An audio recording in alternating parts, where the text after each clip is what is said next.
প্রথমে বলছেন ইরজিআই, খুব গভীর একটা কথা, তুমি ফেরত আসো। মানে হচ্ছে গিয়ে আমরা বাসায় ফেরত আসতে চাই, আমাদের কখনো হোমসিক লাগে, আমরা আমাদের পরিবারের কাছে ফেরত আসতে চাই। মানুষ যে 10-15 বছর জেলখানায় ছিল সে অস্থির হয়ে যায়, সে তার সন্তানের কাছে ফেরত আসবে। কিন্তু সত্যিকার অর্থে আমাদের আসল বাসাটা কোনটা, কোথা থেকে আমাদের যাত্রা শুরু হয়েছে?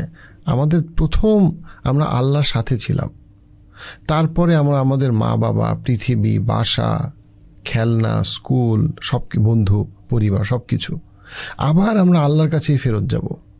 এই যে চক্র, এই চক্র মানুষ ভুলে যায় যে সত্যিকার অর্থে আমার যাত্রাটা শুরু হয়েছিল আল্লাহর সাথে, এবং আল্লাহ শুধুমাত্র একটা শব্দ ব্যবহার করেছেন, ইরজিআই, তুমি ফেরত আসো।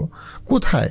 তোমার যে প্রথম এবং সবচেয়ে গুরুত্বপূর্ণ অবস্থান, সেই জায়গাটায়। সেটা হচ্ছে গিয়ে আল্লাহর সাথে তোমার শুরু এবং আল্লাহর সাথেই তোমার শেষ। তো তুমি আল্লাহর কাছে তুমি ফেরত আসো, ওইটাই তোমার আসল জায়গা।